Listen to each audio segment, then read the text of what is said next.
I'm Jeff Sturgis from Whitetail Habitat Solutions, and really wanted to discuss waterhole basics. Now, I've shot a lot of big bucks over waterholes, and so they're a really important part of what I like to do for hunting, and this could even extend to public land. There's nothing better than finding a big old mud hole way back in a remote area and setting up shop and putting up a tree stand or blind and watching that for that cruising buck. And it's interesting, I'm gonna go over some of these basics, but I wanna take that same remote aspect of maybe a washed out creek area with a little pool on public land, and then certainly installing one like we do right here in a remote area. You know, they're both in remote areas. And so that brings up point number one, is when it comes to installing a water hole, I want that to be away from a food source. This is a very secure area. Jen and I both shot really nice bucks here last year, one in the evening, one in the morning. This makes it secure because we have bedding area right here that extends for about 250 yards. We've cut a lot of that bedding area. We have a distant food source over here about 100 yards. We have food up in the top over there in multiple locations, about 300 to 400 yards. This on the back side of bedding. Bucks cruise back and forth from neighboring food source, or just on the back side of this bedding to cruise and look for does, or they're coming back down from that food over there. Ag fields up above over here. So it makes it a real remote setting because it's near this bedding area back here. When it's a remote setting like this, a water hole should be a very secure attraction to a cruising mature buck. What that means is this is a very low risk level to him. He comes in here for a minute or two, enjoys a drink, and moves on. A food source is completely different when it comes to stress. That's why a lot of deer only hit that an hour before dark. Even ag fields are a nice food plot in the afternoon, because there's associated risk with that. When they're coming out of the cover, going to a food source, they're exposing themselves to risk. That's why they don't use that food plot all day long, especially an older buck. Comes to a water hole, it's very reclusive and secure and low risk. So if you combine the water hole with the food plot, I hope it makes sense. It doesn't increase the security level of the food source to a mature buck. It lowers the security level of the water hole to a mature buck. So that's point number one. We like this to be in a very remote area. We like it to be away from food. That's really important. Now, when it comes to size of the plot, the size of the water hole. Now, there's dug ponds. I like a water hole like this because we don't have drying and cracking mud around here that supports the EHD midge. Now, there's no scientific study about this, but it is proven that the EHD midge thrives in cracking, drying mud and mud holes, and that's why when it's a drought period of time and it's late summer, it actually can spread EHD, these water holes or mud holes that are natural in the woods, where a water tank like this does not. So I like these water tanks. Now, back in the days, going back about 20 years, we used 55-gallon drums cut in half, so that gave us 27.5 gallons. Wasn't enough. We quickly learned that after a couple weeks, it was bone dry, even with just a little use. What we're finding is typically they'll go through about 100 gallons every 3 to 4 weeks, give a little bit of evaporation, drought, and then decent deer use. And so we've gone with 100-gallon tanks, just not enough. Sometimes it's okay in a very wet fall. We've gone with 150, and again, if they go through 100 gallons in 3 or 4 weeks, then in a 25-gallon or 25-inch deep tank that's 150 gallon, that's typical Rubbermaid that we use, then I hope it makes sense. There's about 8 inches of water on the bottom. They have to really get down on their knees and drink from that.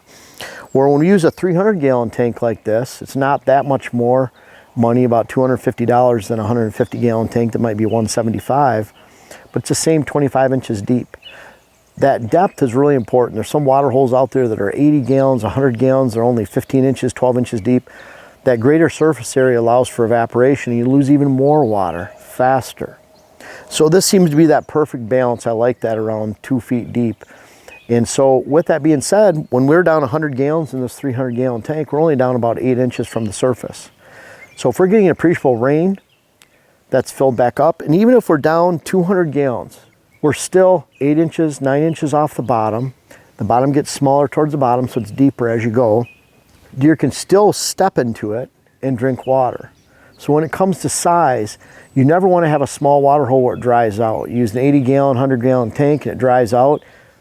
The deer stop using it after several days. They realize it's not there. It becomes a location where they don't visit then in their daily patterns and their daily movements. That's a bad thing, because to restart that pattern, Once they've come to it a few times and the water's dried up, they establish new patterns elsewhere, and it takes 2 or 3 weeks, we find, for them to reestablish their patterns. So really, size of tank, location, both very important. We have a critter stick in here. When I was sitting here last year, a squirrel got into there and they panic and they thrash around, but when you have a log in there, a fresh cut log, they can get on it and they can jump out or climb out. It's very important, because otherwise not only do you kill a squirrel or small rodent, but then they rot in that tank and spoil your water. You really have to change that water out. So that's not a good thing at all. So the critter stick, location, size, very critical. And then one of the number one sins with any kind of water hole, you don't want it to be remote. You want it to be just a quick pass through, but you want to have a stand location by it, and you want to have a bow stand.